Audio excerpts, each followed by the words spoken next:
The iconic quick change performance of I Knew You Were Trouble at the 2013 Brits marked a major inflection point in Taylor Swift's career, not just musically, but visually, narratively, and publicly. It was one of the first times she positioned herself not just as a hitmaker or a great songwriter, but as a pop star with all the theatrics and tabloid attention that comes with it. Welcome to a new series where I unpack the era defining performances, scandals, and power plays that changed Taylor Swift's career and pop culture forever.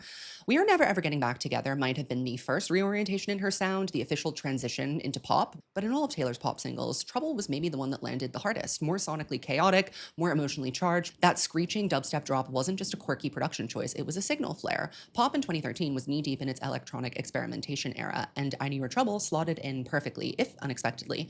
For someone previously known for soft-focused breakup ballads and acoustic guitars, the glitchy, scorched earth aesthetic of I Knew You Were Trouble felt like a complete rupture, and people loved it. In the UK, especially, Trouble became a career-defining hit for her over there. It peaked at number 2, it went triple platinum, and stayed in the top 10 for 11 weeks, outperforming the lead single We Are Never and arguably outlasting it in the public imagination. It felt less like a novelty and more like a rebrand. The Brits' performance then was a coronation, but it was also a provocation. At this point in the Red era, Taylor wasn't just a famous singer anymore, she was tabloid bait.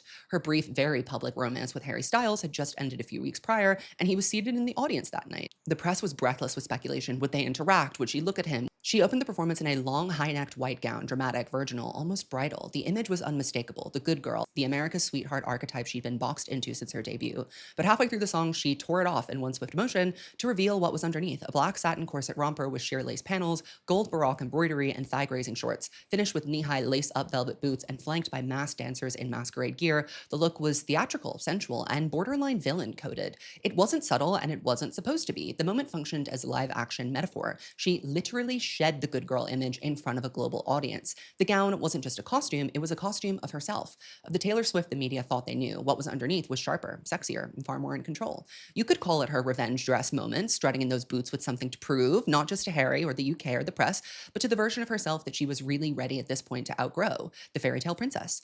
The performance itself was a souped-up reprise of her 2012 AMA's performance, but this time it felt more loaded. There was more context, more tension, more eyes on her. And the fact that she directly lifted it identically for the Red Tour speaks to how well it was choreographed. This wasn't just spectacle, it was strategy. A high-drama, high-stakes branding exercise. In hindsight, I Knew You Were Trouble wasn't just a song or even a hit, it was a real hinge moment for Taylor Swift. A messy, glitchy, glamorous turning point, and inviting the world to see what Taylor Swift might look like if she stopped being good.